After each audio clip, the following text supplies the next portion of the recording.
नमस्सर्वेभ्यः। लघुसिद्धान्तकौमुद्याः अस्मिन् वर्गे सर्वेषां स्वागतम्। येनाक्षरसमाम्नायमधिगम्य महेश्वरात् कृत्स्नं व्याकरणं प्रोक्तं तस्मै पाणिनये नमः। वाक्यकारं वररुचिं भाष्यकारं पतञ्जलिं पाणिनिं सूत्रकारं च प्रणतोऽस्मि मुनित्रयम्। नत्वा सरस्वतीं देवीं शुद्धां गुण्यां करोम्यहं पाणिनीयप्रवेशाय लघुसिद्धान्तकौमुदीम्। जगदीश महोदय। श्रूयते वा? श्रूयते। नमस्सर्वेभ्यः। माहेश्वरसूत्राणि ऐवन् रुलुक् ए ओङ् ऐ औच् ऐवरट् लण् ञमगणनं झभञ् घडदश् जबगडदश् खपचटत चटतौ खपै शससर् हल् इति माहेश्वराणि सूत्राणि स्थानयत्नविवेकः अकुह विसर्जनीयानां कंठः इचुयशानां तालु ऋटुरषाणां मूर्धा ऋतुलसानां दन्ताः उपोपद्मानीयमोष्ठौ ञमगणनानां नासिका च एदैतोः कंठतालु ओदौतोः कंठोष्ठं वकारस्य दन्तोष्ठं जिह्वामूलीयस्य जिह्वामूलं नासिकानुस्वारस्य यत्नः द्विधा आभ्यंतर बाह्यश्च आभ्यंतर प्रयत्न पंचथा स्पृष्टा ईशत् विवृता विवृता संवृत भेदात् तत्र स्पृष्टं प्रयत्नं स्पर्शाणाम् ईशत्स्पृष्टम् अंतस्थानाम् ईशद्विवृतम् ऊष्माणां विवृतं स्वराणां ह्रस्वस्य अवर्णस्य प्रयोगे संवृतं प्रक्रियादशायां तु विवृतमेव बाह्य प्रयत्नस्तु एकादशाधा विवारः संवारः श्वासः नादः घोषः अघोषः अल्पप्राणः महाप्राणः उदात्तः अनुदात्तः स्वरितश्चेति खरः विवाराः श्वासाः अघोषाश्च हसः संवाराः नादाः घोषाश्च वर्गाणां प्रथम तृतीय पंचमाह्यनश्च अल्पप्राणाः वर्गाणां द्वितीय चतुर्थोशलश्च महाप्राणाः कादयो मावसानाः स्पर्शाः यनः अन्तस्थाः शलः ऊष्माणः अचः स्वराः खख इति कखाभ्यां प्राक् अर्थविसर्गसदृश जिह्वामूलीयः पफ इति पफाभ्यां प्राक् अर्थविसर्गसदृश उपध्मानीयः अम् अह इत्यचौ परौ अनुस्वार विसर्गौ। अष्टाध्यायी सूत्रपाठाः स्वरसन्धि प्रकरणम् एको यणचि एचो वयावायः वान्तो हि प्रत्यये एचो यवायावः वान्तो हि प्रत्यये धातोस्तन्निमित्यस्यैव क्षय्यजय्यौ शक्यार्थे क्रय्यस्थदर्थे भय्यप्रवय्ये च छन्दसि एकः पूर्वपरयोः अन्तादिवश्च शत्वतुकोरसिद्धः आद्गुणः वृद्धिरेचि एत्येधतुट्सु आटश्च उपसर्गादृति धातौ वासुप्यापि शलेः औतोंशसोः ईङि पररूपम् ओमाङ्गोश्च उस्यपदन्तात् अतो गुणे अव्यक्तानुकरणस्यात इतौ नाम्रेडितस्यान्त्यस्य तु वा नित्यमाम्रेडितेडाचि अकः सवर्णे दीर्घः प्रथमयोः पूर्वसवर्णः तस्माच्चसो न पुंसि नादिचि दीर्घाजसि च वाच्छन्दसि अमिपूर्वः सम्प्रसारणाश्च ईङ्गपदान्तादति नसिनसोश्च ऋत ऊत् ख्यत्यात् परस्य अतोरो अप्लुतात् प्लुते हसि च। धन्यवादः। सम्यक् सम्यक्।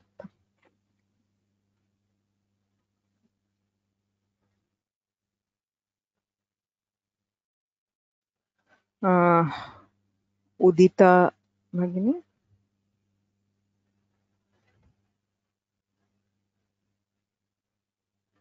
नमस्ते भगिनी। हाँ,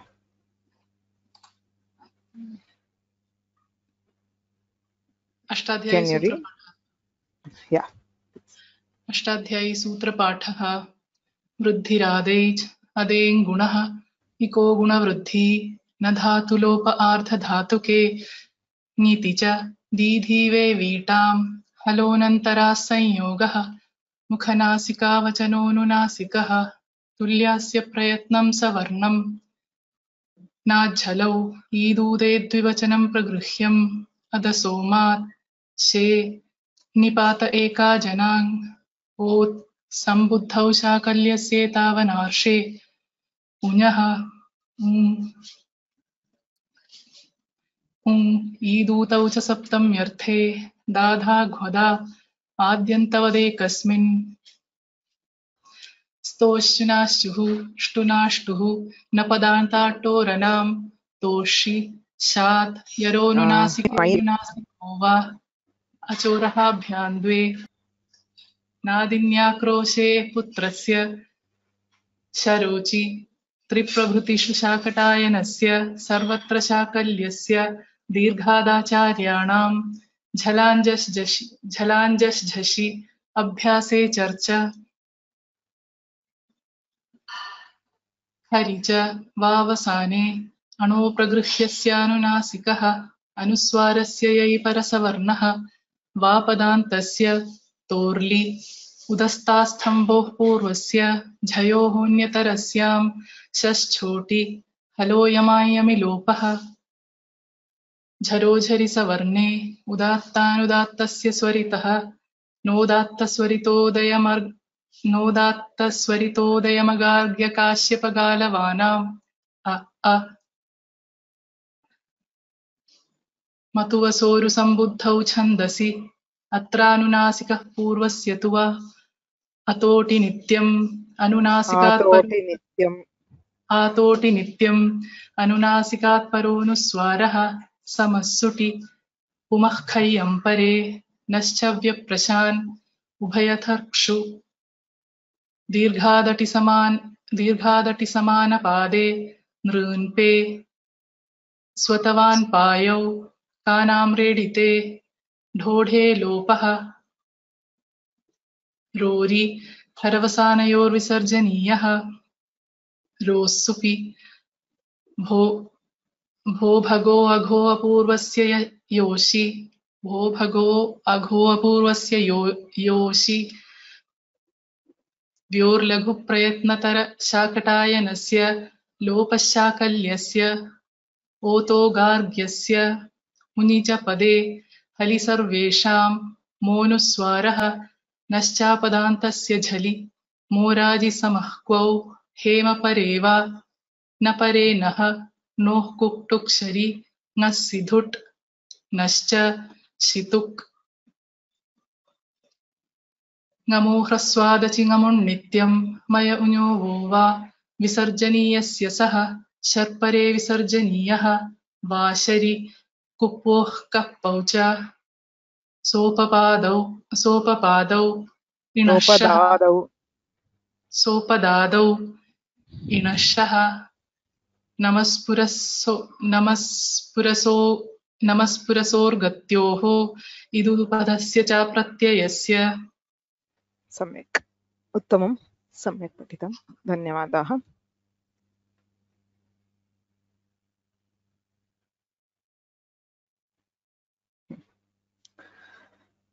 गतवर्गे अस्माभिः विसर्गसन्धिप्रकरणस्य आरम्भः कृतः। तत्र पाणिनीयक्रमेण यदा वयं विसर्गसन्धिं पठामः तदा विसर्गात् किञ्चित् पूर्वम् अस्माभिः आरम्भणीयं भवति इति मुख्यः अंशः भवति। केचन सन्धयः विसर्गस्य सकारादेशः जिह्वामूलीय उपध्मानीयौ विसर्गस्य विसर्गः एवं सत्वषत्वे एते सर्वे विसर्गस्य स्थाने भवन्ति। किन्तु विसर्गः कुतः भवति इति पश्यामः चेत् रेफादेव विसर्गस्य उत्पत्तिः भवति। केवलं स्वयं विसर्गः भाषायां कुत्रापि नास्ति। सर्वदापि खरवसानयोर्विसर्जनीयः इत्यनेनैव पदान्तस्य रेफस्य विसर्गः भवति। तत्र अन्यत् सूत्रं किमपि नास्ति। रेफस्य विसर्गः इति चेत् खरवसानयोर्विसर्जनीयः इत्येव। तर्हि विसर्गस्य सम्भवः कुत्र? अवसाने विसर्गः। अवसानं नाम विरामोवसानं। वर्णानाम् अभावः अवसानसंज्ञः भवति। अग्रे कोऽपि वर्णः नास्ति चेत्, नास्ति इत्युक्ते संहितया नास्ति चेत् इत्येव तात्पर्यम्। यदा इदानीमपि विसर्गः अस्ति इति यदि मया उच्यते तर्हि तत्र संहिता नास्ति इति मत्वा, संहिता नास्ति चेत् तद् अवसानमेव। तत्र अवसाने विसर्गः भवति। अथवा खर् वर्णः अस्ति चेत् विसर्गः भवति। खरि अवसाने विसर्गः सर्वदा स्मर्तव्यं। सूत्रमपि अस्माभिः पूर्वमपि अधीतमस्ति, अद्यापि पुनः पश्यामः। अयं रेफः कुत्र भवति, कुतः भवति इति पुनः प्रश्नः उत्पद्यते। तत्र पश्यामश्चेत् रेफः द्विविधः भवति। स्वयं रेफरूपेण कदाचित् भवति, किन्तु प्रायेण ऋत्वम् इति भवति। ऋत्वम् इत्युक्ते सकारस्य स्थाने रु इति कश्चित् आदेशः विधीयते। रु इत्यत्र उकारः अनुनासिकः इत्संज्ञकः, अतः श्रूयते तु एक एव वर्णः, किन्तु ऋत्वम् इति सर्वत्र व्यवहारः।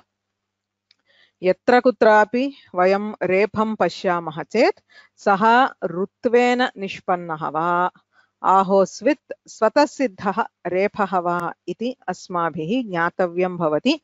एतद् ज्ञात्वा एव केचन सन्धयः कर्तुं शक्यन्ते। विसर्गः तु उभयविधस्यापि रेफस्य भवति।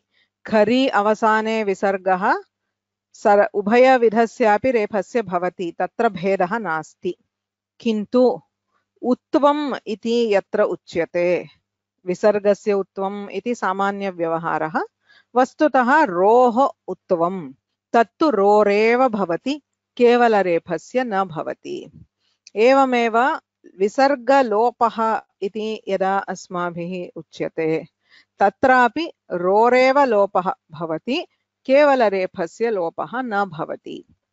अतः रेफः कथं भवति इति किञ्चित् ज्ञातव्यं। तत्र सामान्यतः सकारात् रेफस्य निष्पत्तिः भवति। एवञ्च क्रमः सकारः, सकारस्य स्थाने रेफ, ऋत्वम् इति। ऋत्वस्य विसर्गः भवति, अथवा उत्वम्, अथवा यकारः, अथवा लोपः दीर्घः इत्यस्ति। तत्र सूत्राणि, सर्वेषामपि सूत्राणि वयम् अग्रे पठामः, अतः इदानीं स्पेसिफिक् विषये चिन्ता मास्तु। ओवर्व्यू इति यदुच्यते तद् ज्ञातुं प्रयत्नं कुर्वन्तु। लोपः दीर्घः, इदं तु उभयविधस्यापि रेफस्य भवति। My diagram last week may not have been very clear because it was slightly to the left, but this karya is for again both lopa, dirgha and visarga are possible for both kinds of whether it is repha or rutva. Utvam lopaha iti tu roreva bhavati, kevala rephasya na bhavati. Visarge krite विसर्गस्य स्थाने एते आदेशाः भवन्ति इति क्रमः। तत्र रु भिन्नः केवलरेफः कुत्र भवति इति प्रश्नं कुर्मः चेत् तत्र अत्यन्तं विरलतया एव भवति इति वक्तव्यं। तत्र कानिचन रेफान्त अव्ययानि सन्ति। पुनर्, प्रातर्, प्रायः गतवर्गे आवल्यां प्रातः शब्दः विस्मृतः आसीत्। प्रातर् इति रेफान्तम् अव्ययम्। अन्तर्, स्वर्, एते सर्वे शब्दाः रेफान्ताः एव, तत्र सकारः नास्ति। एवमेव गिर्, पुर् इति रेफान्तशब्दाः सन्ति। तत्र अन्येन केनचित् सूत्रेण दीर्घः भवति, अतः गीर् पूर् इति रेफान्तत्वेनैव आरम्भः ऋकारान्तशब्दानां सम्बोधने it is not a blanket thing called sambodhana केवलं ऋकारान्तशब्दानां सम्बोधने तत्र अन्ते रेफः अस्ति पितर् मातर् भ्रातर् इत्यादि तेषामेव ऋकारान्तशब्दानां पञ्चमी षष्ठी विभक्तौ this is not for others like इकारन्त or उकारन्त हरेः गुरोः इत्यादिषु तु सकार एव केवलं ऋकारान्तशब्दानां रूपनिष्पत्तौ तत्र रेफः भवति किमर्थम् इति प्रश्नः अग्रे अनुवर्तयन्ति चेत् अग्रे यदा वयं सुबन्तप्रकरणं पठामः तदा ज्ञायते कथं भवति इति अस्मिन् स्तरे तु एतावन्तः शब्दाः स्मर्यन्ते चेत् अलम् ये प्रसिद्धाः शब्दाः सन्ति विशिष्य पुनर्प्रातर् इत्यादि शब्दाः अत्यन्तं प्रसिद्धाः तेषां विषये रेफादेव आरम्भः क्रियते पुनर्प्रातर् अन्तर् इत्याद्येव आरम्भः अन्यत्र सर्वत्रापि यत्र यत्र वयं विसर्गः इति चिन्तयामः तत्र सकारादेव आरम्भः भवति तावदेव अस्माभिः अभ्यसनीयम् it is not a big thing the first step in your learning about visarga sandhis you have to take is wherever you were earlier putting visarga say punarapi I am sure 100% of you would say punaha api so there is a visarga the moment there is a visarga in this class for paniniya krama just replace it with either repha or sakara if it is one of these replace it with repha if it is not you can close your eyes and replace it with sakara you don't have to think about where that sakara came tasyapi uttaram asti vyakarane ayam sakarah kutah agatah ityapi asti kintu napekshate asmin stare napekshate यदि एतेषु शब्देषु एकः तर्हि तत्र रेफं स्थापयन्तु अन्यत्र सर्वत्रापि सकारं स्थापयित्वा प्रक्रियायाः आरम्भं कुर्वन्तु तावदेव इदानीम् अपेक्ष्यते अग्रे वयं यथा यथा सूत्राणि पठामः तथा कथं तत्र क्रमशः सन्धिकार्याणि भवन्ति इति वयं पश्यामः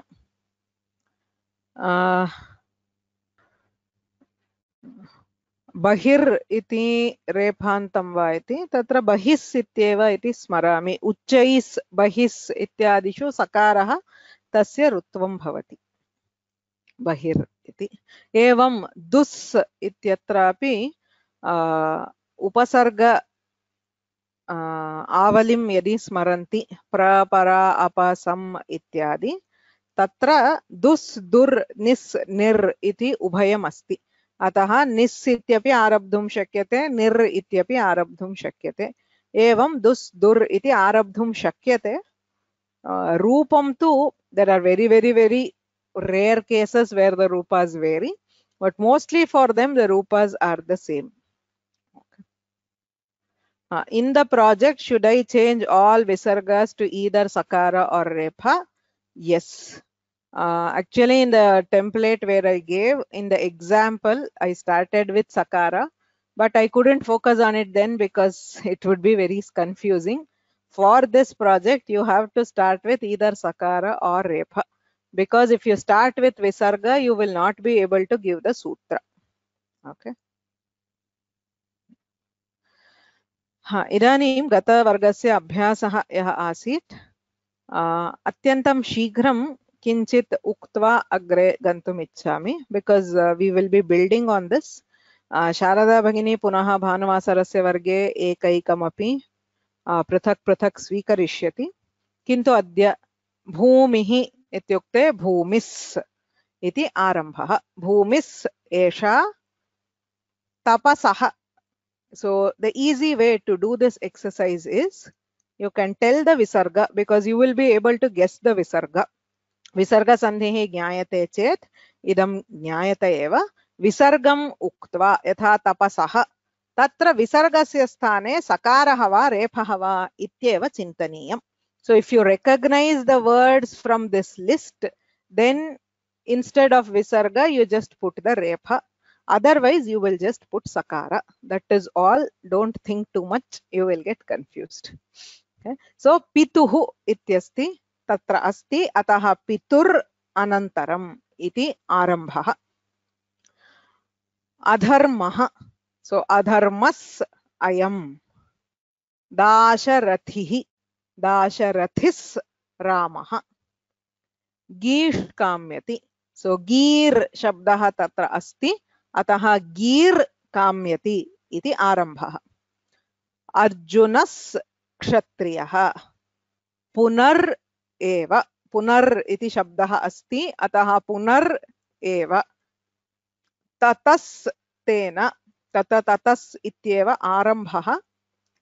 Gurus karoti, Arjunas uvacha, Haris chalati, Bhratar gaccha, Bhratar iti sambodhanam, he bhrataha iti, अतः तत्र ऋकारान्त शब्दस्य सम्बोधनम् इत्यतः भ्रातर् गच्छ इति आरम्भः. गजस् याति, अन्तर्, अन्तर् इत्यपि रेफान्तम् अव्ययम्, अतः अन्तर् दधाति इति आरम्भः. तत्र भ्रातृ शब्दः नागच्छति वा? आगच्छत्येव. So bhratru is there, so bhratar you have to start with repha. So there was one missing. Devas vadanti. So most of the cases start with sakara. In the specific cases start with repha. Parivartanam katham bhavati iti tu vayam agre sutrakrameణ pathishyamah. Kintu atra drishtva api vaktum shakyate. Yadi sakaraad arambhah yatha tapaso nimittam. So tapasas, tapasar, tapasa u, then tapaso iti bhavati. Tatastena iti che tatas, tatar, tataha, tatastena iti bhavati. Okay, so I am not more very specific about the transformation here. Focus where to start. Tat ज्ञायते चेत् प्रक्रिया सरलतया भवति इत्यतः अयम् अभ्यासः दत्तः. इतः परं वयं क्रमशः कानि कानि सूत्राणि अत्र भवन्ति इति पठामः. अत्र कानिचन सूत्राणि पूर्वम् अधीतान्यपि भवेयुः, किन्तु विसर्गसन्धिप्रकरणे तेषां न्याय्यं स्थानम् इत्यतः पुनरपि तानि सूत्राणि वयमद्य पश्यामः. अद्यतनवर्गे ऋत्वं, विसर्गः, विसर्गस्य सकारः एतेषां विषये वयं जानीमः. तत्र प्रथमं सूत्रं स्मर्तव्यं भवति ससजुषो रुः इति. ससजुषो रुः इति अष्टमाध्यायस्य द्वितीयपादे षट्षष्टितमं सूत्रमस्ति. पदस्य ससजुषोः रुः, ससजुषोः इति षष्ठी विभक्तौ द्विवचनान्तं, पदस्य इत्यधिकारः, रुः इति प्रथमा विभक्तौ एकवचनान्तम्. इदमेव ऋत्वं, प्रसिद्धं ऋत्वम् इदमेव. मतुवसोरु सम्बुद्धौ इत्यादि यद्दृष्टं तत्तु कदाचिदेव भवति. सकारस्य ऋत्वम् इति तु अनेनैव सूत्रेण विधीयते. ससजुषो रुः इति. पदान्तस्य सस्य सजुषश्च रुः स्यात् इति सूत्रार्थः. तत्र भागद्वयम् अस्ति. स सजुष्, सजुष् इति पृथक् शब्दः, स इति तु सकारान्त शब्दाः इत्यर्थः. तत्र रुः इति आदेशः पूर्वमपि उक्तम्. अनुनासिकः उकारः इत्संज्ञकः. आदेशः रेफ एव, किन्तु सर्वदापि ऋत्वम् इति व्यवहारः अस्माभिः क्रियते. जष्ट्वस्य अपवादः स्मर्तव्यं. पदान्ते झलां जश् भवति इत्यनेन सकारः अपि झल् वर्णः एव. अतः यथा शश इत्यत्र षकारस्य मूर्धन्य डकारः आदेशः क्रियते, एवम् अत्रापि सकारस्य दन्त्यः दकारः आदेशः भवितुम् अर्हति So if and Jashtvam itah purvam bhavati. 8 to 39 is Jhalanjashonte. This is 8 to 66. So please don't ask again. We have had enough times. Idam apavada sutram. Ataha asiddham na bhavati. अपवादस्य असिद्धत्वम् असिद्धाधिकारे अपि पूर्वत्र सिद्धम् इति त्रिपाद्याम् अपि अपवादसूत्रम् उत्सर्गं प्रति असिद्धं न भवति। अतः जष्ट्वदृष्ट्या ऋत्वं सिद्धं जष्ट्वं बाधित्वा ऋत्वं भवति। यत्र यत्र पदान्ते सकारः तत्र सर्वत्रापि झलाञ्जषोन्ते इत्यस्य प्रसक्तिः अस्ति एव। निरवकाशत्वम् अपवादस्य बीजम्। अतः जष्ट्वं बाधित्वा अनेन सूत्रेण ऋत्वं विधीयते। उदाहरणं तत्र दत्तमस्ति हरिस् शेते इति स्थिते हरिस् इति पदम्। तत्र सु इति प्रत्ययः सुबन्तत्वात् इदं पदं भवति। तत्र पदान्ते विद्यमानस्य सकारस्य अनेन सूत्रेण ऋत्वं भवति। पदान्तः सकारः तस्य ऋत्वम् अग्रे यत्किमपि भवतु। यथा झलाञ्जषोन्ते इत्यत्र अग्रे कस्यापि वर्णस्य अपेक्षा नास्ति, एवमेव ससजुषोरुः इत्यत्रापि अग्रे कस्यापि वर्णस्य अपेक्षा नास्ति। केवलं हरिस् इत्यस्ति चेदपि ससजुषोरुः इत्यनेन हरिर् इति भवति। अग्रे यः कोऽपि वर्णः भवतु ससजुषोरुः इत्यस्य प्रवृत्तिः भवत्येव। पदान्ते सकारस्य ऋत्वं भवति।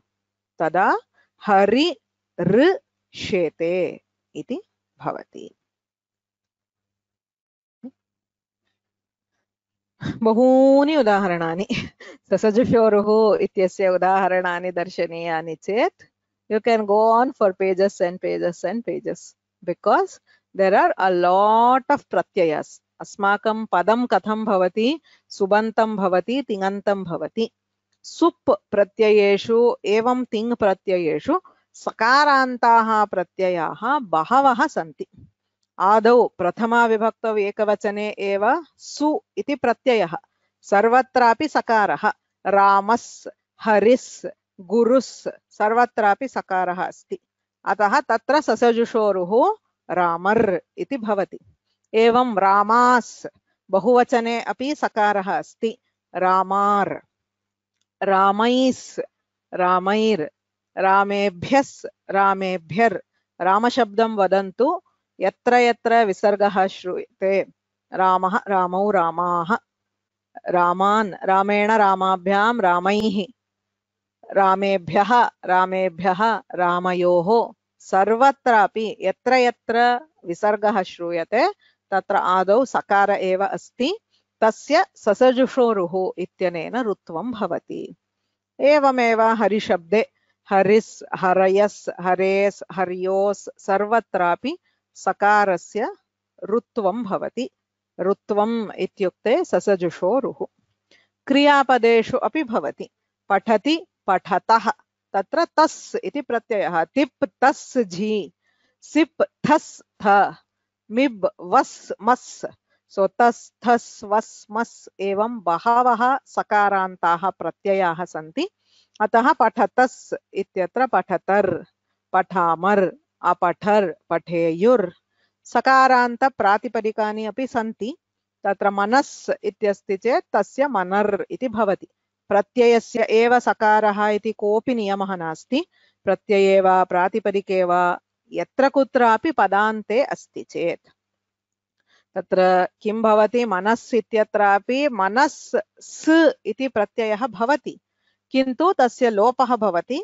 प्रातिपदिके अन्ते सकारः अस्ति, तस्य इदानीं सुबन्तत्वात् पदं तत्र ऋत्वं भवति।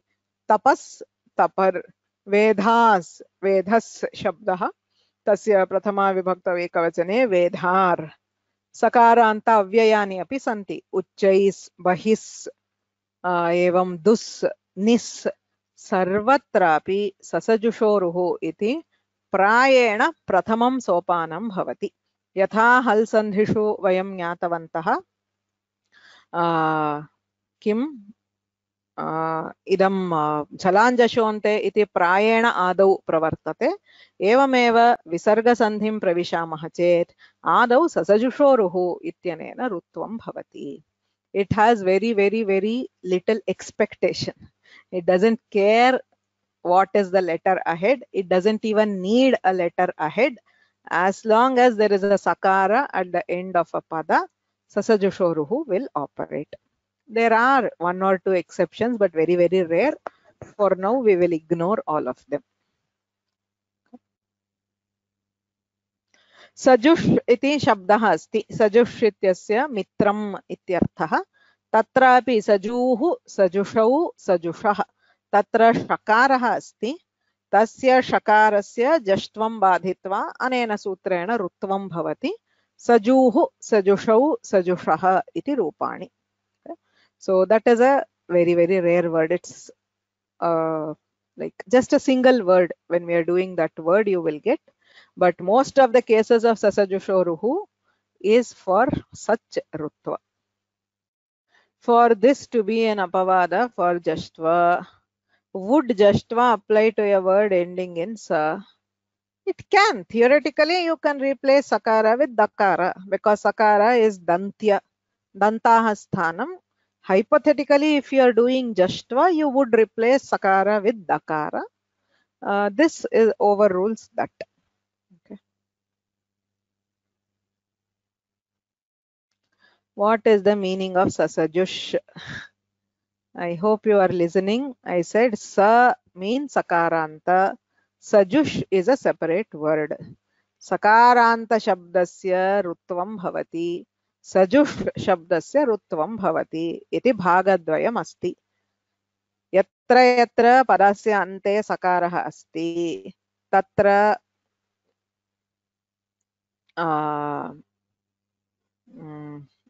क्षम्यताम्. यत्र यत्र सकारान्तं पदमस्ति तत्र सर्वत्रापि रुत्वं भवति. सजुष् इति विशिष्य शब्दः अस्ति, तस्यापि रुत्वं भवति इत्यर्थः. From lesson 6.1, sh, sa, ha etesham jashtvam doesn't happen was discussed. Exactly, if you have sakara, jashtva does not happen because rutva is an apavada. If we didn't have sasajushoruhu, झलाञ्जशोन्ते इत्यनेन जष्ट्वम् अभविष्यत्. Because we have ससजुषोरुः, सकारस्य विषये जष्ट्वं न प्रवर्तते इत्यर्थः. Okay.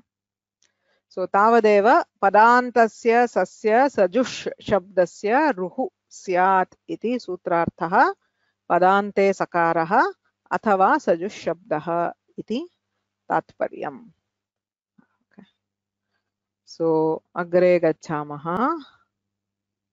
Yatra yatra vayam visarga repha sandhihi iti vyavaharamah.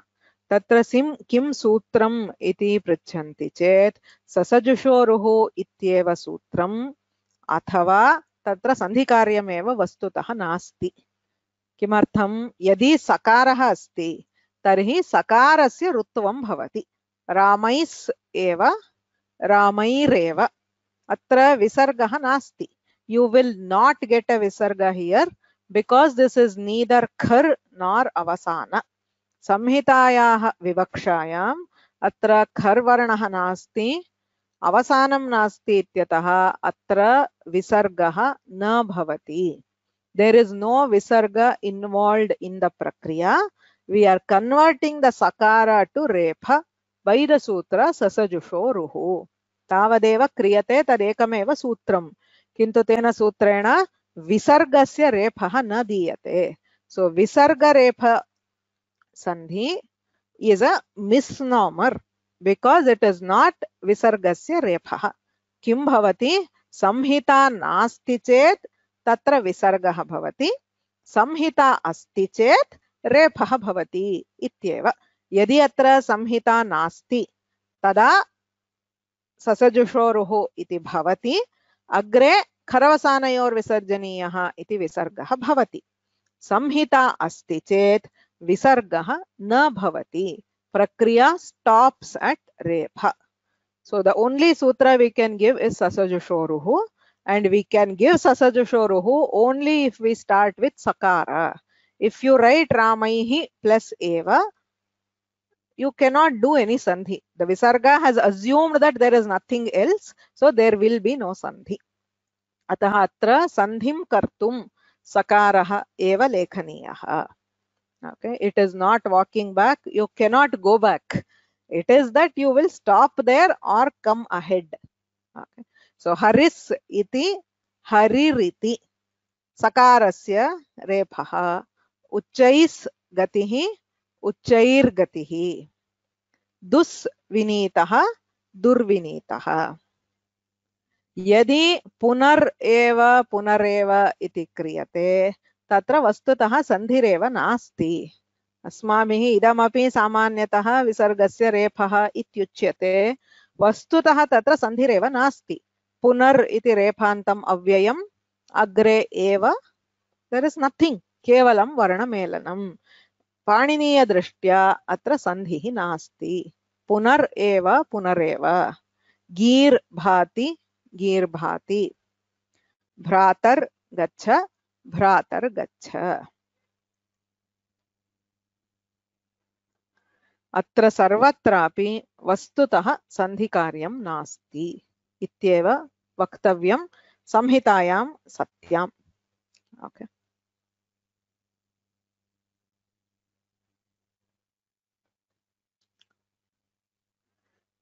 अग्रे गच्छामः. अग्रिमं सूत्रमस्ति विसर्गस्य. ततः पूर्वं प्रश्नाः. Are all visarga rules nityam? Not necessarily. We have vikalpas, we will see later. Prahur yogam. In project, should we split it as prahus yogam? Yes. Project मध्ये यत्र यत्र विसर्गः इत्यस्ति तत्र प्रायेण सकारः अथवा रेफः ततः एव आरम्भः करणीयः.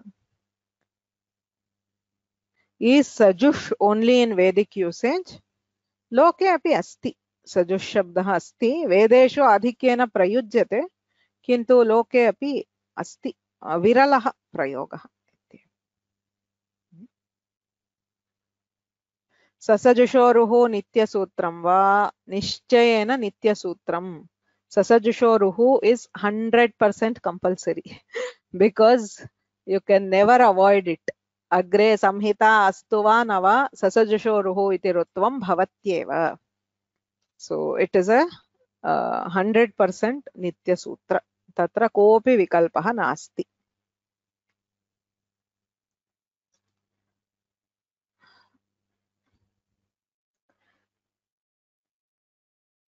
Is sajush the only shakaranta words?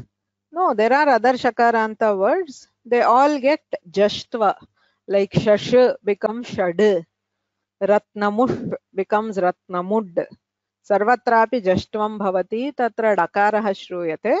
Sajush iti shabde alontyasya ityanena antyasya shakarasya sthane rutvam bhavati. Tatra rutve krite visargah sajuhu sajushau sajushah iti.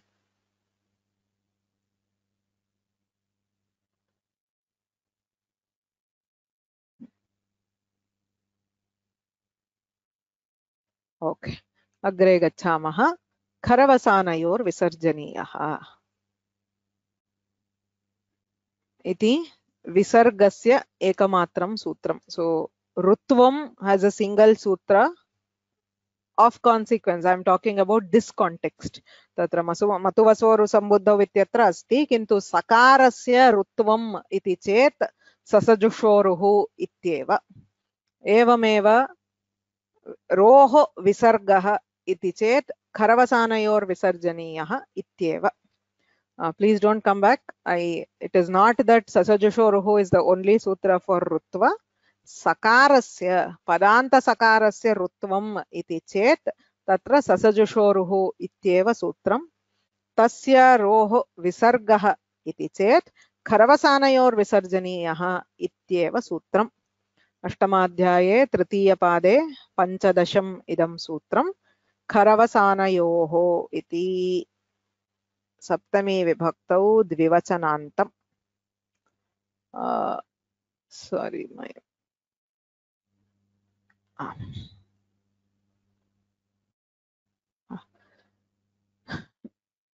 खर्वसानयोः इति सप्तमी विभक्तौ द्विवचनान्तं, विसर्जनीयः इति प्रथमा विभक्तौ एकवचनं, पदस्य इति अनुवर्तते, रः इत्यपि अनुवर्तते षष्ठी विभक्तौ। खरि अवसाने च पदान्तस्य रेफस्य विसर्गः इति सूत्रार्थः। इदं सूत्रमपि पूर्वमेव दृष्टं। खर् इति खपछठथ चटतौ कपै शशसर्। अवसानं वर्णानाम् अभावः. So no letter in Samhita is avasana. उदाहरणं हरिर् शेते इत्यस्ति. अत्र पदान्ते रेफः, तस्य खरि परे विसर्गः भवति. हरिः शेते इति. पूर्वतन स्लैड् कापी पेस्ट अस्ति, भवद्भिरपि कर्तुं शक्यते. यत्र यत्र ऋत्वं कृतं तत्र अवसानं चेत्, अर्थात् अग्रे संहितया किमपि पदं नास्ति चेत् तत्र खरवसानयोर् विसर्जनीयः इति विसर्गः भवति. So there is nothing here. I simply copy pasted and then added that step. So यानि यानि पदानि विसर्गान्तानि श्रूयन्ते तत्र एवमेव खरवसानयोर् विसर्जनीयः इत्यनेनैव विसर्गः निष्पन्नः भवति. पुनर् इत्यत्र तु ऋत्वं नास्ति, रेफादेव आरम्भः इति दृष्टम्, अतः पुनर् इत्यस्य पुनः इति भवति. गीर् इत्यस्य गीः, गीः गिरौ गिरः, गिरं गिरौ गिरः इत्यादि सर्वत्रापि गीर् इति रेफः, तस्य विसर्गः भवति. So avasana means the end of letters, that is, there is no letter further. So when we have a single word, we can understand avasana, but we also know that vakye samhita vivaksham apekshate. Please understand, kharavasanayor visarjaniyah is not a vikalpa. Nityam visargah bhavati. Kutra avasane athava khari. But that avasana can be optional because यदि संहितायाः विवक्षा नास्ति तदा किमस्ति तदेव अवसानम्. If I say वाक्ये पदानां मध्ये संहिता विवक्षाधीना, तदा यदि मया रामः अस्ति इत्युच्यते तत्र रामः इति पृथक्, अस्ति इति पृथक्. So रामस् रामर् रामः, तत्र अवसाने विसर्गः भवति. वाक्ये यदा वयं मध्ये कुत्रापि विसर्गं पश्यामः तदा तु अवसाने विसर्गः इति स्मर्तव्यम्. यदि अग्रे खर् वर्णः अस्ति तदा तु संहितायामपि विसर्गः भवति. नास्ति चेत्, स्वरः मृदुव्यञ्जनं वा अस्ति चेत् तत्र तु अवसाने विसर्गः इत्येव. So in all instances where in normal conversation we use visarga in between a sentence, even when followed by a swara or a mridu vyanjana, the visarga is not there because of the swara or mridu vyanjana. It is there because we are deliberately breaking the samhita and saying there is avasana.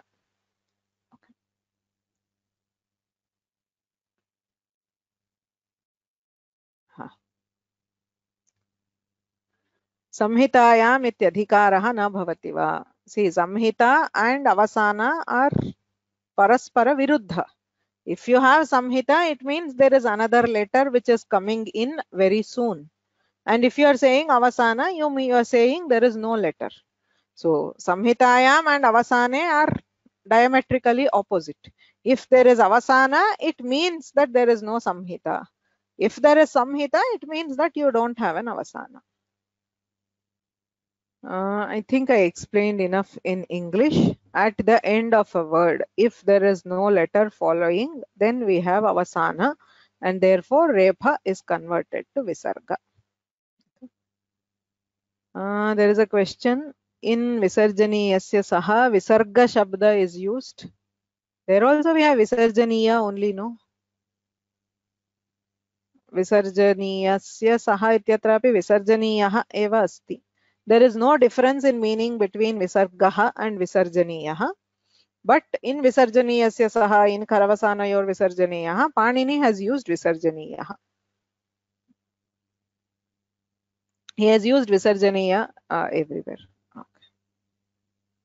So Sharpare Visarjaniyah ityadi.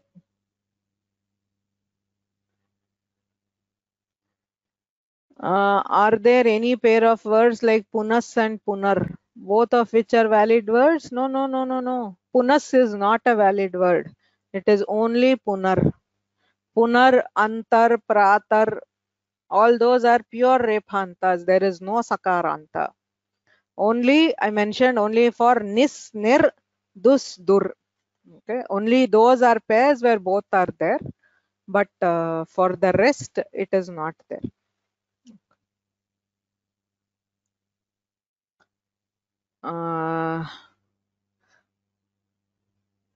Next, we will move on to the next sutra, Visarjaniyasya saha.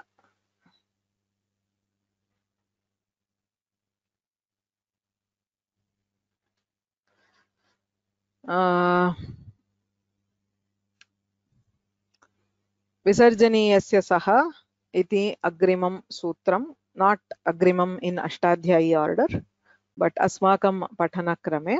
Tatra idamapi sutram purvam adhitam. Please remember, all the three sutras we are seeing today, we have already mentioned and studied in the earlier chapter.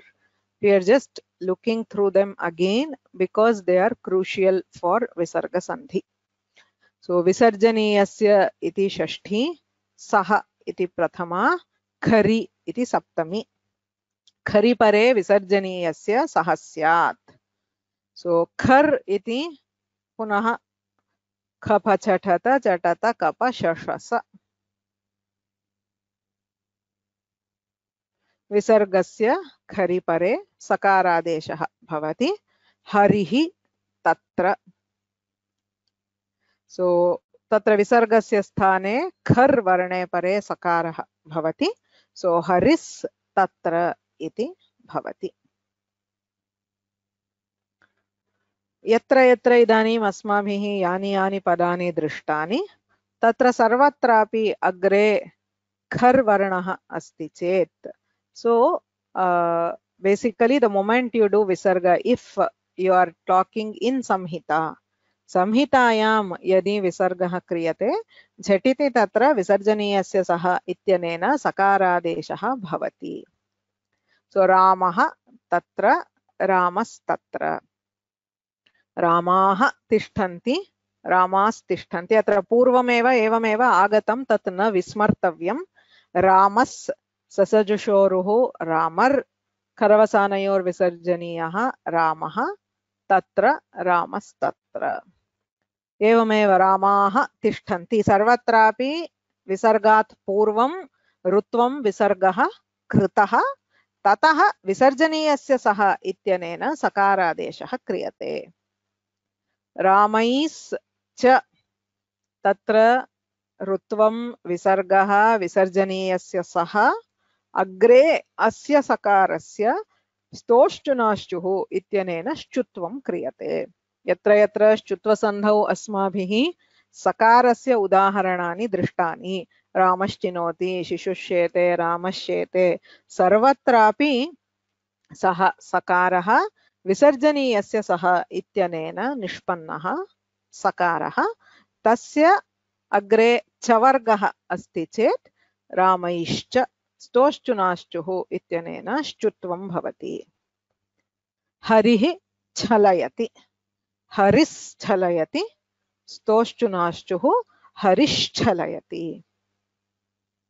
Guruhu tikate, gurus tikate, Gurush tikate. Atra there is a typo.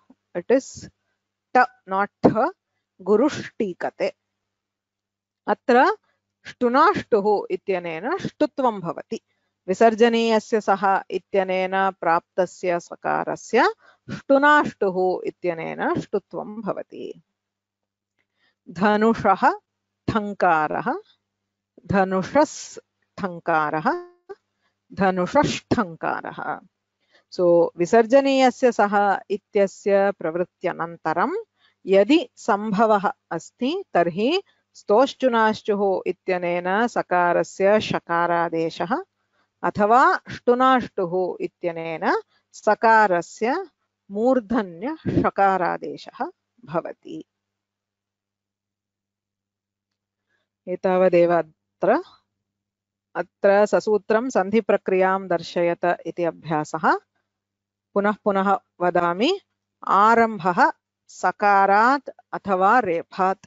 यदि रेफान्तशब्दाः तर्हि रेफाद् आरम्भः करणीयः, नो चेत् सकारादेव आरम्भः करणीयः। No exceptions in this course. So since we are studying the Paniniya Krama, you have to start either with sakara or with repa. Okay. So atra prashnaः अपि सन्ति, तत्र उत्तरं ददामि। तत्र बहूनां प्रश्नः, यदि अयमेव क्रमः तर्हि किमर्थं तत्र विसर्गरेफः इति सर्वत्र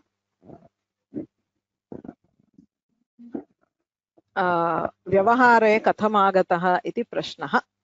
So it's difficult to say katham agatah, but it is not illogical. See, when you are not going into prakriya, there are two forms which are valid in practice. When we are looking at bhasha as bhasha, forget vyakarana. So in case of say punarapi, if you are talking in samhita, you will say punarapi. If you are not giving samhita, if you are giving a break, you will say punaha api. So what happens is in it is exactly the same in ach sandhi or hal sandhi. So if I am saying say nadi asti, if there is no samhita, I will say nadi asti. If there is samhita, I will say nadyasti. Similarly in any of the shchutva sandhi. Okay. So there is for loke vyavaharartham tatra rupadvayam asti. Samhitayam kim rupam asti, samhita bhave kim rupam asti iti rupadvayam asti. Prathamikastare tu tad rupadvayam eva jnayate. Madhye prakriya ityadi kimapi na jnayate. So at a basic level, it makes sense to say punaha api. Wherever you use punaha api, if you are talking with samhita, you will use punarapi. And what is the visual transformation you see there? You had visarga and you see repa. So it is visarga repa. It is perfectly sensible from the bhasha angle. Kintu kim bhavati paninehe drishtihi केवलं इत्युक्ते भाषायां विद्यमानान् शब्दान् स्वीकृत्य तथैव परिवर्तनं सर्वत्रापि न शक्यते. The viewpoint of Panini, it's a very wide angle. He has to think very, very, very comprehensively. अयमपि प्रश्नः कृतः, यदि अत्र किं तपस्तपति इत्यत्र वा हरिस्तत्र इत्यत्र वा आदौ सकारः एव आसीत्, पुनः त्वं कृत्वा विसर्गं कृत्वा पुनः सकारः क्रियते, किमर्थं करणीयम् इति प्रश्नः। किमर्थं करणीयम् इत्यस्य किम् उत्तरम्? There are lot of apavadas. Wherever you had sakara, you will not have sakara at the end. You have 8 different possibilities, one of which is only sakara. That is the view of Panini. For Haristarati, you will say, okay, I will retain the sakara. But what will we do for all the other cases? So it is Panini's job to provide for all the different options and not one option. That is the main problem we usually have when we are looking at one form and asking a question, why not something else? Panini's view is always a very top level view where he is looking at millions of words in the language in one go. So he cannot say I will retain Haristarati only for this. How will he give the apavada? We saw visargasya sakara today. There are apavadas to that sakara. If he doesn't go through this process, he will not be able to give the apavadas. When can you give an apavada? When there is a karya, you can give an apavada. So there is lot of impact when you are thinking from a comprehensive view like that of Panini. आदवेव सर्वम् अवगन्तव्यम् इति नास्ति, किन्तु यदा तादृशाः प्रश्नाः उद्भवन्ति तदा अस्माभिः किं चिन्तनीयम्, अग्रे अस्माभिः इतोपि अध्ययनं करणीयं, तदा उत्तराणि लभ्यन्ते. अधुना एव सर्वस्यापि उत्तरं लभ्यते वा न वा न जानामि. So there are some things which we will not be able to appreciate today. So how I appreciate, say, the structure of Visarga Sandhi today is not how I did it 10 years ago, which is again not how I myself did it 20 years ago. It changes. You have to give yourself the time to mature. Okay. So idanim kim kurmaha katham bhavati iti janimaha, bahunam kimartham iti prashnanam uttaram यथाशक्ति वदामि, किन्तु न ज्ञायते चेत् तत्र शास्त्रे दोषः नास्ति, अस्माकम् अवगमने दोषः इति ज्ञातव्यम्. ओके, इदानीं प्रश्नाः सन्ति चेत्. In project sandhi example, rutvam visargah visargasya sakaradeshah. So rutvam is sasajushoruhu. So you start with sakara. The first transformation you are doing is sasajushoruhu. Adhikaraste ityasti. So adhikaras plus te. First sandhi is sasajushoruhu iti rutvam. So you get adhikarar te. Then karavasanayor visarjaniyaha adhikaraha te. Then visarjaniyasya saha. So adhikaraste.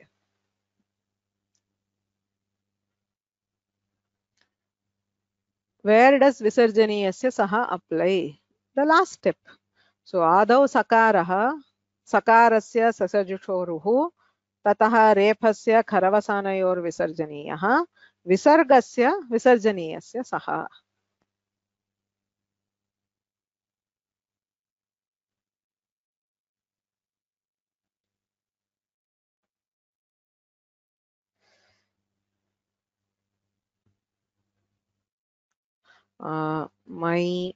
Somehow my keyboard is not working today, so I'm not able to type in the answers to some of the questions which I would have usually preferred to answer in typing.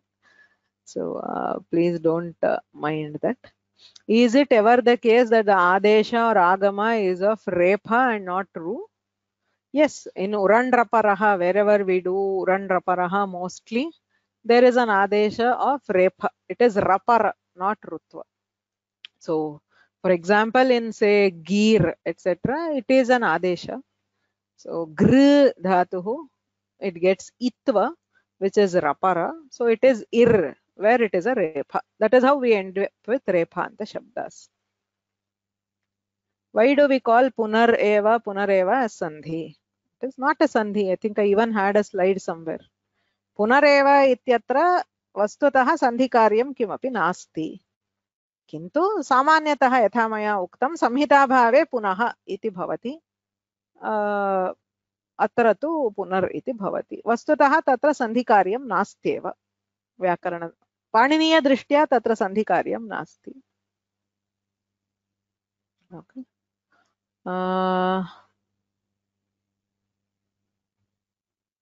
Okay.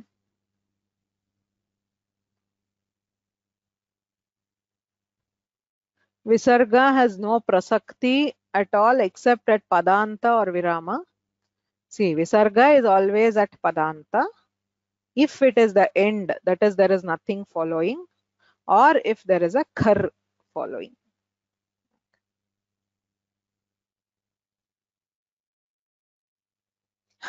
Okay, there are a lot of people asking for handouts.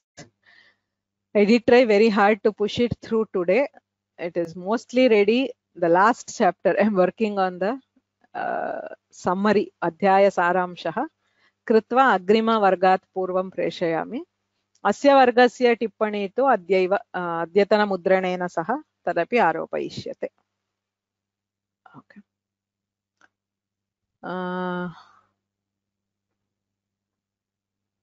पूर्वतन अध्यायस्य संशयः। चयोद्वितीयाः इति वार्तिकस्य अनन्तरं चर्त्वं भवति वा न भवति?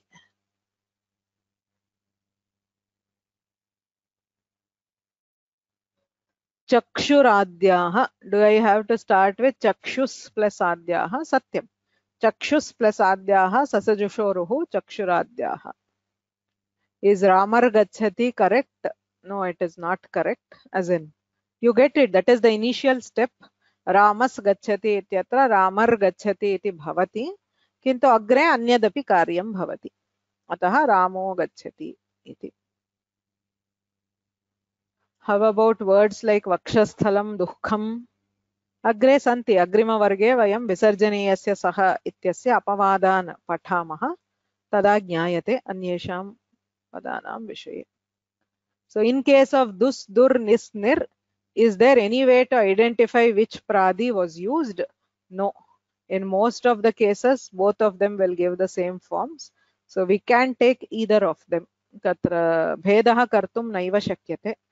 Kevalam dvitrasthaleshu dus asti chet bhinnam rupam, dur iti bhinnam rupam bhavati. But it's like very rare case. Samanyatah उभयम् उपयुज्यापि समानं रूपम्, अत एव कदाचित् उपसर्गेषु 20 उपसर्गाः एव पठ्यन्ते, एक एव उपसर्गः इत्यपि केषुचित् पाठेषु उच्यते. अत्र केवलं वाक्ये एव विवक्षास्थले एव खलु? सत्यं, वाक्ये एव संहितायाः विवक्षा. यदि समासः अस्ति तर्हि विसर्गसन्धिः यः कोऽपि भवति सः नित्यं करणीयः. So you will not hear visarga unless there is a khar or a shar.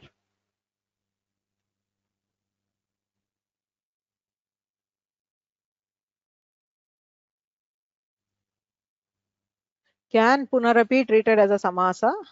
Na, tatra samasah nasti. Punar iti bhinnam padam, api iti bhinnam padam. Okay.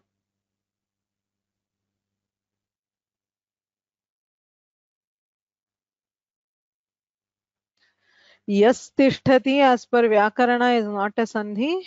It is a sandhi. Yas tishtati sasajushoruhu iti rutvam tataha visargaha tataha visargasya sakaradeshah. Do we need to mention in the project where first sakara comes? No. That is what I said. For this we are starting with sakara. Saha sakaraha kutaha nishpannaha iti vaktavyam nasti. What is the deadline for the project? This month end is the deadline for the project. However much you have done, whatever you have done, please submit, because otherwise we will not be able to process it and add those marks to your this one. अस्तु, अत्र अन्येपि केचन प्रश्नाः सन्ति. तेषाम् उत्तराणि वयम् अग्रे प्राप्नुमः. इतोपि इदानीमेव विसर्गसन्धेः आरम्भः कृतः. अग्रे पश्यामः. अन्तिमः कश्चित् प्रश्नः अस्ति. अनुस्वारः अपि स्वयं स्वातन्त्र्येण न भवति, विसर्गः अपि न भवति, तर्हि किमर्थं विसर्गसन्धिप्रकरणं पृथक् अधीयते इति कश्चित् प्रश्नः आसीत्. वस्तुतः अनुस्वारस्य विषये तत्र कार्यम् इति अत्यन्तं न्यूनमेव. सूत्रद्वयेन अनुस्वारस्य उत्पत्तिः, पुनः तस्य परसवर्णः इत्येव. तत्र वैविध्यम् इति किमपि नास्ति पृथक्तया प्रकरणत्वेन अध्ययने. विसर्गसन्धौ तु तत्र बहुविधानि सूत्राणि, बहुविधाः विकल्पाः, विकल्पस्य विकल्पाः अथवा अपवादस्य अपवादाः इत्येवं बहुधा विद्यते. अत एव तत् पृथक्तया अधीयते. In Gurur Loke, does it stop at Rutvam? Yes. Gurus Loke, Sasajushoruhu, Gurur Loke. येनाक्षरसमाम्नायमधिगम्य महेश्वरात् कृत्स्नं व्याकरणं प्रोक्तं तस्मै पाणिनये नमः। वाक्यकारं वररुचिं भाष्यकारं पतञ्जलिं पाणिनिं सूत्रकारं च प्रणतोऽस्मि मुनित्रयम्। नत्वा सरस्वतीं देवीं शुद्धां गुण्यां करोम्यहं पाणिनीयप्रवेशाय लघुसिद्धान्तकौमुदीं